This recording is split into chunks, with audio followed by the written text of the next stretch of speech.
계속해서 예수님께서 말씀하신 산상수훈의 8복 가운데 오늘은 8번째 복이 되겠습니다.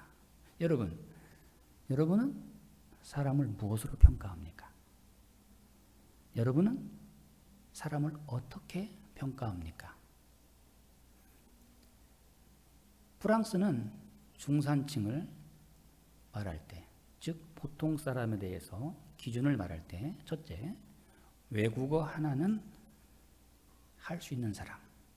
둘째는 내가 직접 즐길 수 있는 운동이 있는 사람. 무슨 운동이든지 좋아요. 숨쉬기 운동도 좋고. 세 번째는 악기 하나 정도는 다룰 줄 아는 사람. 우리 홍 목사님처럼 바이올린. 아주 훌륭하죠. 네 번째는 내가 요리해서 맛을 낼 줄 아는 한 가지 요리 정도는 할 수 있는 사람. 저도 요리 하는 게 있어요. 치킨 요리하는 거, 튀기는 거. 그리고 이렇게 해서 이 뭔가 기준을 세울 때 이걸 잘 우리가 생각해 봐야 됩니다. 그런데 반면에 우리나라 사람들은 중산층, 즉 보통 사람을 어떻게 평가할까? 한번 들어볼까요? 첫째는 빚 없는 30평대 아파트에 사는 사람. 둘째는 월급이 한 달에 400 이상인 사람. 세 번째는 자동차가 2000cc 이상인 정도 타고 다니는 사람. 네 번째는 내 통장의 잔고가 3천만 원 이상인 사람. 별로 안 놀라시네요. 그 다음에 네 번째는 매년마다 한 번씩 해외여행을 다니는 사람. 저는 이거를 좀 깊이 생각해 보니까 이거는 중산층이 아니에요. 상류층의 사람들이지. 자, 어쨌든 우리는 사람을 이렇게 평가할 때 무엇을 가지고 살아가는가? 어느 만큼의 재력이 있는가? 이것으로 우리 사람들을 평가합니다. 반면에 아까 말씀드린 이런 다른 나라는 다 그렇지는 않지만 무엇을 즐기면서 살아가는가? 이 즐기는 게 중요합니다. 여러분, 사람은 가져도 끝이 없습니다. 그렇지 않습니까? 우리의 만족은 끝이 없어요. 우리가 가지고 있는 것을 가지고 기준으로 담아서 우리의 행복과 우리의 만족을 평가할 수 없습니다. 많이 가졌다고 그 사람이 항상 성공하고 항상 기쁘고 감사한 것이 아니지 않습니까? 반면에 좀 가진 것이 없어도 날마다 그 마음에 기쁨이 가득한 사람이 우리 주변에는 많이 있습니다.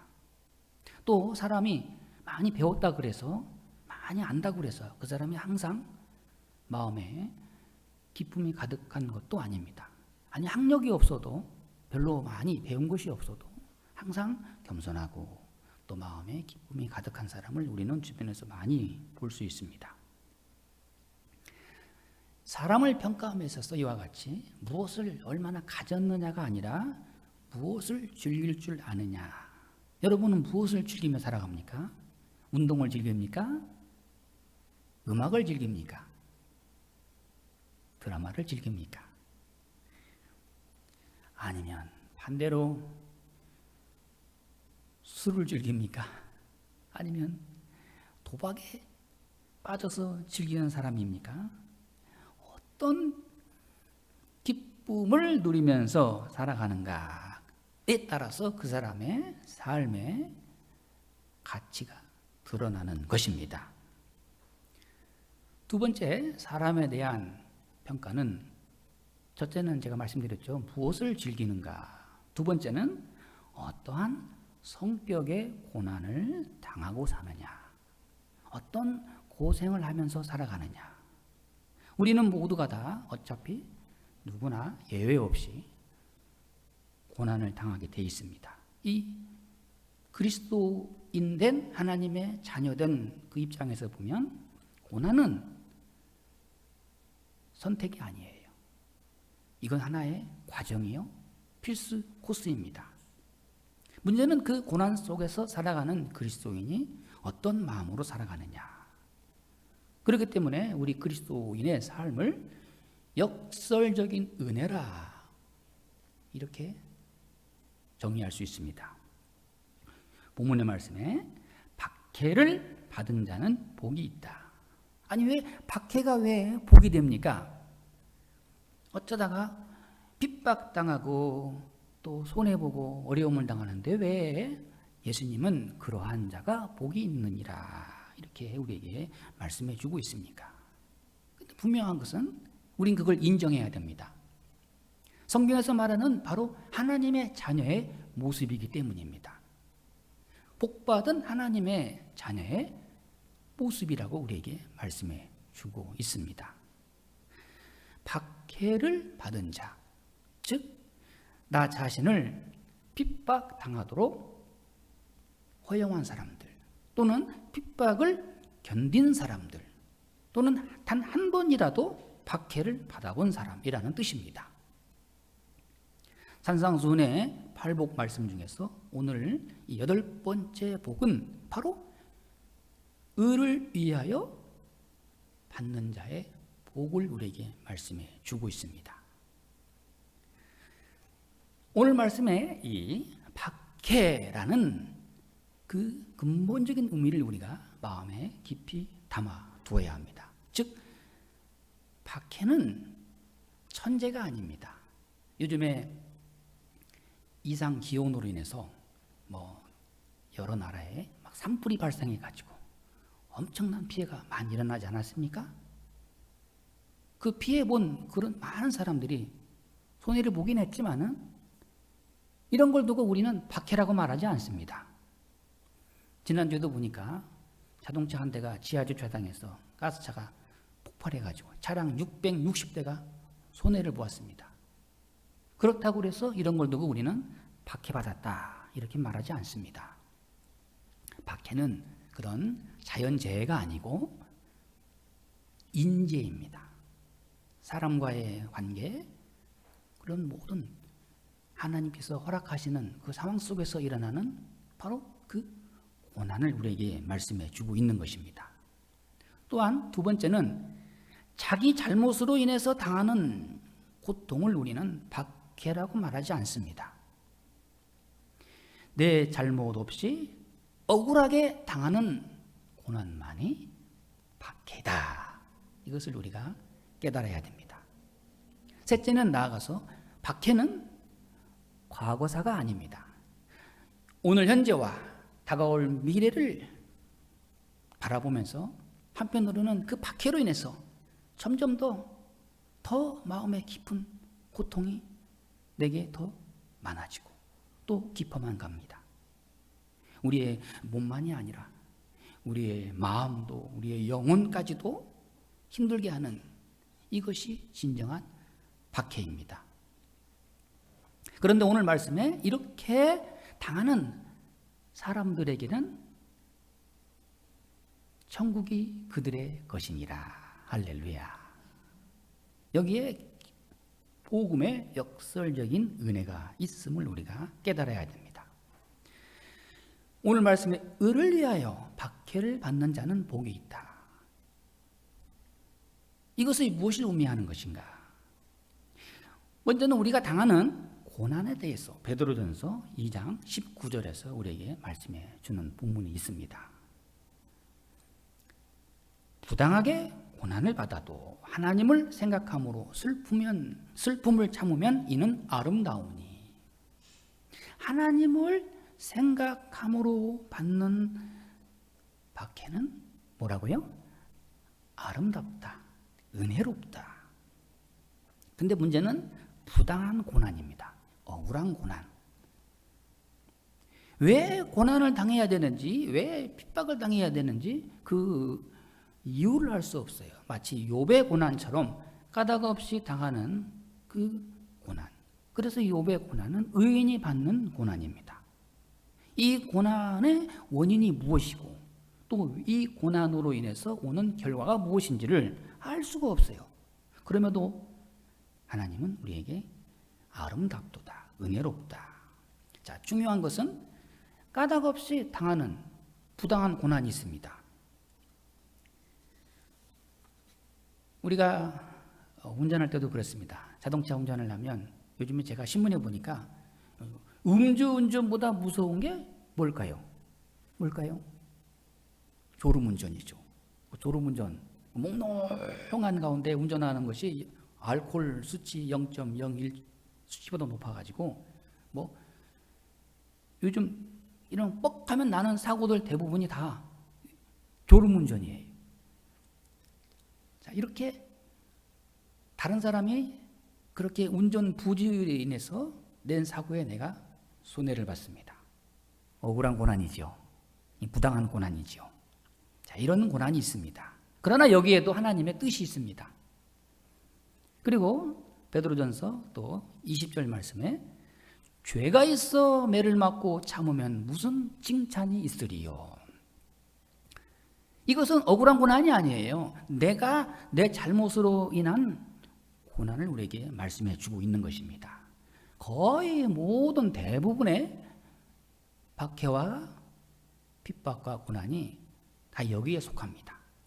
문제는 나 때문에 당한 고난이 많다는 것입니다. 이것은 아무리 변명해도 소용이 없습니다.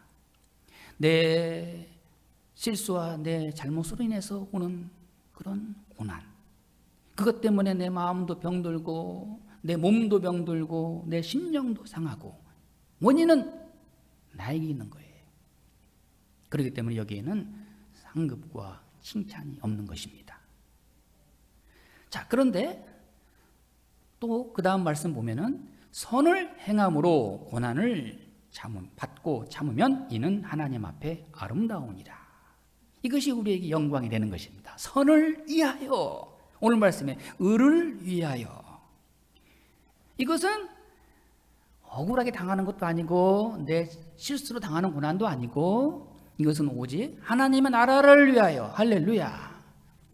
의를 위하여. 이것은 자발적인 고난이요, 선택적인 고난이요, 이것은 자원하는 마음으로 감당하는 고난입니다. 그렇기 때문에 하나님은 우리에게 복 있는 자다, 확실하게 우리에게 말씀해 주는 것입니다.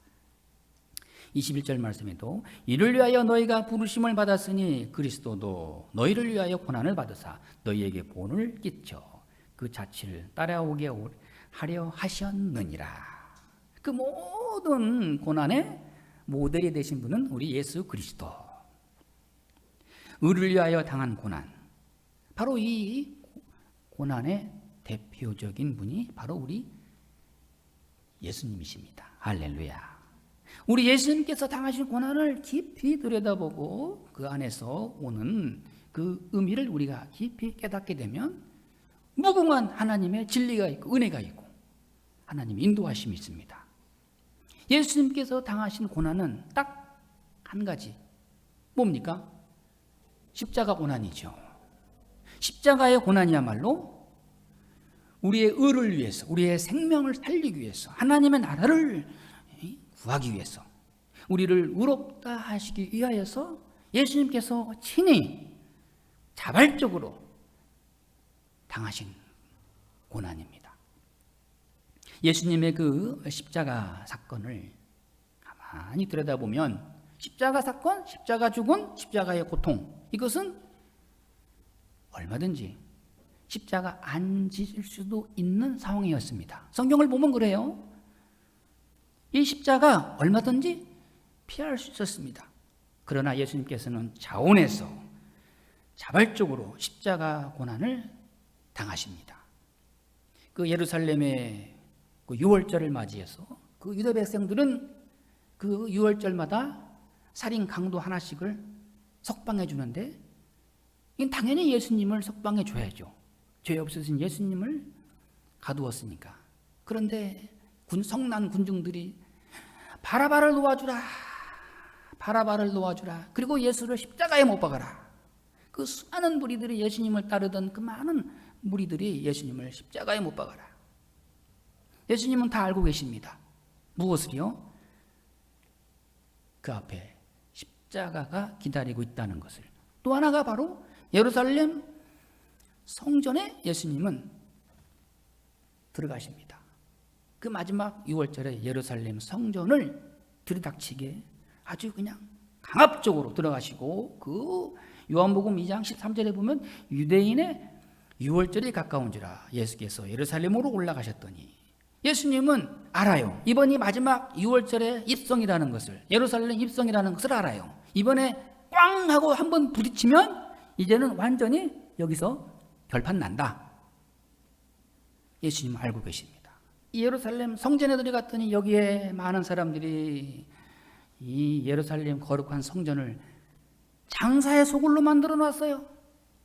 상인들이 즐비하고, 기도는 없고, 제사장의 모든 그 직분도 다 타락해버렸고, 예루살렘 성전이 완전히 죄사함의 은혜는 없고, 완전히 예수님 말씀하시기를 마가복음 11장 17절에 보니까 내 집을 만민이 기도하는 집이라 칭함을 받으리라고 하지 아니하였느냐, 너희는 강도의 구례를 만들었도다 하시면서 예수님은 정면 대결하십니다.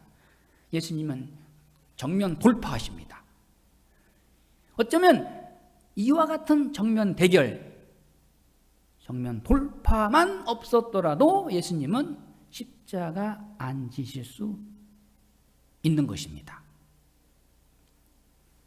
또 예수님은 끌려가셔서 억울한 재판을 당하십니다.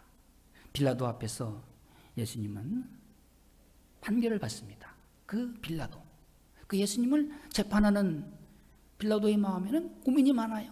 갈등이 있습니다. 아무리 뒤져봐도, 신상을 다 털어도, 다 조사해도 사형받을 만한 죄가 없어요. 다른 사람들이 와서 어쩌고 저쩌고 뭐 이런 말하고, 서로 다 말도 다르고 증거도 없고, 빌라도가 어떻게 하면 예수님을 무죄 판결로 판결을 해야 되겠는데, 그 성난 군중들 그 여론이 무서워서 그 빌라도가 엉뚱한 판결을 내립니다. 빌라도는 알고 있습니다. 능력 많으신 분, 죽은 자를 살리시는 분, 하나님의 아들이라고 자칭 말하는 이 예수 그리스도, 그는 왜 자원해서 십자가를 지려려 하는가? 그는 딱, 빌라도는 한마디 합니다.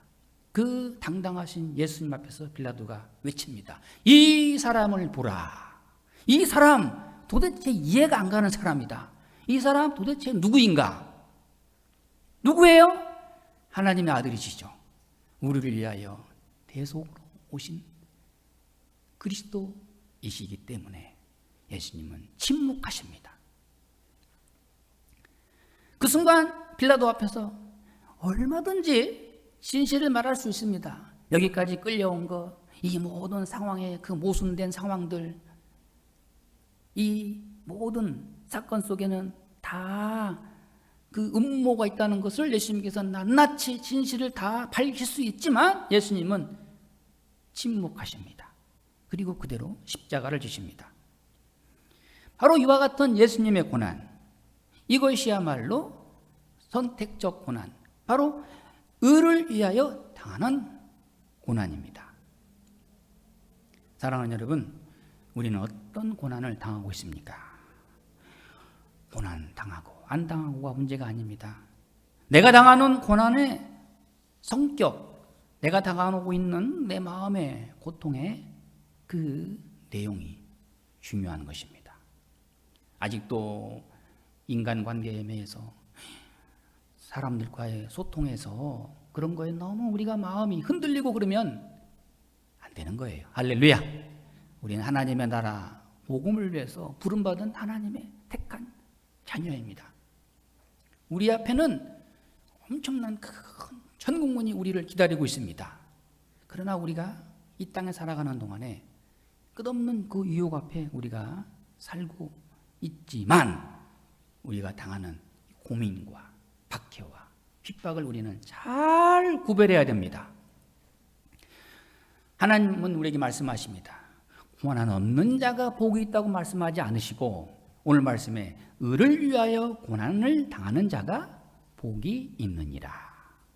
그럼 어떤 복입니까? 의를 위하여 박해를 받은 자에게는 복이 있다.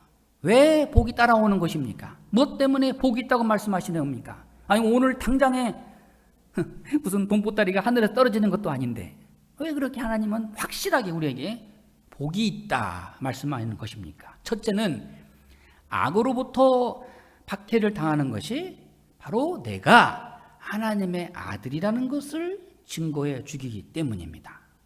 나는 하나님의 자녀이다. 나는 하나님의 아들이다. 딸이다. 나는 하나님께 속한 사람이다. 박해를 받으면서 하나님의 말씀이 내 귀에 들려옵니다. 너는 내 것이라. 왜 그렇습니까? 이 약한 세상에서 구별되어 살기 때문입니다. 위를 바라보고 살기 때문에 많은 박해를 당합니다. 바로 그 박해를 느끼면서 고난을 겪으면서 내가 속한 신분을 우리가 확실히 확인하게 됩니다. 여러분, 악한 세상에 살면서 악한 사람들로부터 칭찬받으면 안 돼요. 저 사람 괜찮은 사람이야. 그런 칭찬을 받으면 똑같은 사람이 되는 거예요. 하나님의 사람인 우리는 하나님께로부터 우리는 칭찬을 받아야 됩니다. 할렐루야. 오늘같이 이 모순된 세상, 이 어지러운 세상, 이 복잡한 세상을 살아가면서 박해를 받지 않을 수가 없지요. 욕을 먹지 않을 수가 없지요. 제대로 된 그리스도인이라면 우리 모두가 다 함께 박해를 받게 돼 있습니다. 왜 이런 일이 있어야 됩니까? 마음에 원망하고 불평할 것도 없습니다. 바로 이와 같은 현실 속에서 나는 하나님의 자녀다라는 것을 박해를 통해서 증명해 주는 것입니다. 의를 위하여 박해를 받는다는 것, 바로 내가 그리스도인이라는 것을 우리에게 증명해 주고 있는 것입니다. 다른 것으로 우리가 그것을 밝히고 사람들에게 알아달라고 말할 것이 아무것도 없어요. 오직 그 한 가지만 가지고도 우리는 하나님의 자녀라는 것을 충분히 증명해낼 수 있는 것입니다. 요한복음 15장 18절에 보면 세상이 너희를 미워하면 너희보다 먼저 나를 미워한 줄을 알라. 우리가 예수님의 이름으로 우리가 욕을 당할 때 예수님께서 먼저 박해를 받으셨다는 것을 우리는 기억해야 합니다. 예수님의 12제자들 보세요. 한 제자는 예수님을 팔았죠. 예수님의 나머지 모든 제자들은 다 박해 가운데 다 순교를 맞이합니다. 예수님의 수제자 베드로, 그는 로마에 들어가서 복음을 전파합니다. 그런데 이 네로 황제 때문에 견딜 수가 없어요. 박해를 감당할 수가 없어요. 그리고 베드로는 하나님께서 보내신 그 로마, 맡겨주시는 로마를 뒤로하고 박해를 피해서 도망 나오다가 부활하신 예수님을 다시 만나게 돼요. 그리고 베드로가 예수님께 묻습니다. 주여, 어디로 가시나이까? 주님 말씀하시기를 나는 내가 버리고 나온 로마로 다시 들어가노라. 베드로가 여기서 다시 한번 통곡하고 그 박해 현장에 당당하게 들어갑니다. 그리고 순교를 맞이합니다. 그리고는 십자가에 못 박음을 당할 때 나는 예수님과 함께 똑같은 모습으로 십자가형을 당할 수는 없습니다. 거꾸로 십자가에 매달려서 마지막 순교를 맞이합니다. 예수님의 제자 안드레, 그 형제 베드로를 주님께 인도하였고 예수님의 첫 제자인 안드레, 그는 헬라에 가서 전도하다가 십자가에 또 매달려 순교를 당했습니다. 예수님의 또 제자 중에 야고보는 어떻습니까? 그 예루살렘의 첫 교회 지도자였던 야고보, 그도 역시 헤롯 아그리파 왕에 의해서 칼로 목베임을 당하는 순교를 박해를 받습니다. 예수님을 끝까지 믿지 않았던, 의심 많았던 도마는 어떻습니까? 나는 내 손으로 예수님의 창자국에 손가락을 넣어보지 않고서는 믿을 수 없다 했던 그 도마는 다시 한번 예수님의 제자로서 저번 인도에까지 가서 거기서 복음을 전파하다가 창에 찔림을 당해 순교를 맞이합니다. 예수님의 제자들 박해를 당한 것으로 받아들였습니다. 의를 이루었습니다. 할렐루야. 하나님의 나라를 이루었습니다. 디모데후서 3장 12절에 보면 무릇 그리스도 예수 안에서 경건하게 살고자 하는 자는 핍박을 받으리라. 사랑하는 여러분, 그리스도 안에서 말씀대로 살고 기도하면서 살고 위를 바라보면서 살고 하나님의 자녀답게 살고자 하면 할수록 더 많은 박해가 따라오게 돼 있습니다. 그런 가운데 우리는 하나님의 자녀다운 긍지를 살아갈 수 있기를 바랍니다. 이것이 이 그리스도인의 자랑이요 면류관입니다. 중요한 것은 박해를 받으면서 우리는 이 악한 세상으로부터 더욱 선명하게 드러나는 하나님의 자녀라는 사실을 항상 우리는 잊지 않기를 바랍니다. 박해를 받는 그리스도인, 박해를 받음으로 인해서 그 어떤 환난과 시험도 유혹도 넉넉히 이길 수 있습니다. 순교사에 보면 유명한 이야기가 있습니다. 어떤 신실한 그리스도인이 잡혀 들어가서 순교를 하게 되었습니다. 예수 잘 믿는 이 사람을 재판장이 이제 판결을 내립니다. 저놈을 저 화형에 처하라. 그럴 때 그 옆에 있던 사람이 말합니다. 재판장님, 저 사람은 예수 믿는 사람이라 화형을 당하면 순교자의 반열에 올랐다고 더 기뻐합니다. 재판장은 말합니다. 아, 그래? 그러면 어떻게 할까? 저놈을 죽도록 때려라. 죽을 때까지 매질을 해라. 또 말합니다. 저 사람은 예수의 이름으로 매 맞는다고 더 기뻐합니다. 그래? 그러면 아무도 살지 않는 저 섬 속에다가 확 집어넣어라. 유배를 보내라. 또 그 보좌관이 말합니다. 그것도 안 됩니다. 저 그리스도인은 아무도 없는 곳에 가서 오로지 하나님 앞에 기도할 뿐입니다. 그리고 더 좋아합니다. 아, 재판장. 아, 그러면 어떻게 해서 박해를 하느냐? 어떻게 해야 저 사람을 무너뜨릴 수 있느냐? 간단합니다. 그리스도인이 두려워하는 것은 박해가 아니라 타락입니다. 저 그리스도인에게 많은 돈을 주고 예쁜 여자들을 붙여서 보내십시오. 곧 타락할 것입니다. 그리스도인들은 타락 말고는 무서워하는 것이 아무것도 없습니다. 사랑하는 여러분, 우리가 두려워하고 우리가 무서워해야 할 것은 박해가 아니라 타락입니다. 세상의 유혹입니다. 우리 믿는 사람들의 가장 큰 함정과 무서운 적은 깨어있지 못함이에요. 안일함입니다. 부사태평. 세상과 적당히 타협하는 것 안 됩니다. 우리는 분명하게 하나님의 자녀의 모습을 날마다 새롭게 발견할 수 있기를 바랍니다. 초대교회 신앙의 우리 선배들은 이렇게 박해를 받을수록 더욱더 강해지고 더욱더 순수해지고 더욱더 신실한 신앙인으로 우리 앞에 본을 보였습니다. 박해를 받을수록 우리 믿는 바가 더욱더 확실해집니다. 내가 저렇게 뭘 믿고 사는가? 내가 지금 어디로 가고 있는가? 그럴 때마다 전도해 보세요. 아주 그냥 사람 딱 붙들고 복음 전해 보세요. 그리고는 그 사람들 묻는 질문 있잖아요. 천국 가봤어? 뭐 확실하게 아주 증거를 대라고. 어때요? 그럴 때 우리의 믿음이 더욱더 확실하게 드러나고 우리의 복음의 그 말씀이 확실하게 우리 속에서 더욱 드러나는 것입니다. 박해 속에서 우리 믿는 바가 더 확실해집니다. 할렐루야. 박해 가운데서 지혜도 생기고 용기도 생기고 더 우리가 하나님 나라로 향하는 분명한 아주 좁은 길로 가는 것을 우리가 확인할 수 있습니다.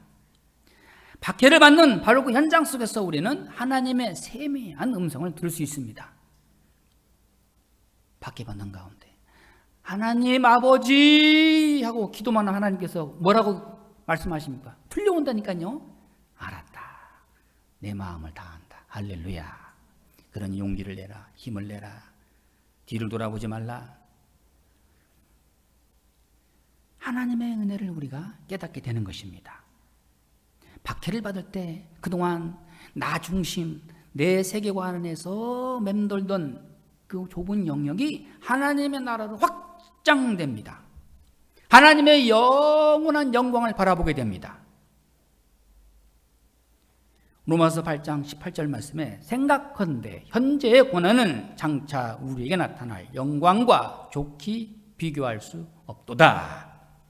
오늘 말씀에 의를 위하여 박해를 받는 그들은 복이 있나니 천국이 그들의 것입니다. 하나님께서 우리를 영원한 천국으로 우리를 인도하십니다. 박해 과정에서. 그러므로 하나님의 자녀된 우리는 천국의 기쁨을 천국에 가서만 누리는 것이 아니라 오늘 주어지는 박해 가운데서도, 현장 가운데서도, 내게 주어진 삶 속에서도 마음껏 누리고 살아가는 사람이에요. 이것이 그리스도인입니다. 이것이 순교자 된 영광을 바라보고 살아가는 사람입니다. 하나님과 나만이 아는 신령한 기쁨이 있어요. 엄청난 위로가 있어요. 엄청난 기쁨이 있어요. 하나님께서 확실히 우리를 지켜주시는 용기가 있어요. 이 세상이 전부가 아니라는 것을 우리는 확신합니다. 이 멀어져가는 세상에 우리는 나고자 되지 않고 더욱더 우리는 가까이 오는 하나님의 나라 천국을 바라보면서 우리의 눈이 더욱더 선명해집니다. 천국 소망이 확실해집니다. 오늘 말씀에 천국이 그들의 것입니다. 여러분 잘 아시는 사랑의 원자탄을 쓰신 손양호 목사님, 공산주의자들에 의해서 그의 두 아들도, 그분도 결국 순교를 당했습니다. 먼저는 그의 사랑하는 금쪽 같은 두 아들이 그 공산주의자들에 의해서 순교를 당했습니다. 그리고 그 두 아들의 장례식을 치르면서 이 손양호 목사님은 9가지 감사 제목, 그 중에 6번째, 미국 가려고 준비하던 내 두 아들 미국보다 더 좋은 천국에 갔으니 하나님 감사합니다. 할렐루야. 또 8번째, 내 아들의 순교의 열매로 무수한 천국의 아들들이 생길 것을 생각하니 하나님 감사합니다. 9번째는 이 같은 역경 속에서도 하나님의 사랑을 깨닫고 믿음을 찾는 기쁜 마음, 여유 있는 믿음을 주시니 감사합니다. 오늘 말씀에 의를 위하여 박해를 받은 자는 복이 있나니 천국이 그들의 것입니다. 사랑하는 여러분, 나는 지금 어떤 상황에 놓여 있습니까? 의를 위하여 박해를 당할 때만이 그에게 주시는 엄청난 축복이, 천국이, 영광이 우리와 함께하는 것입니다. 기도하겠습니다.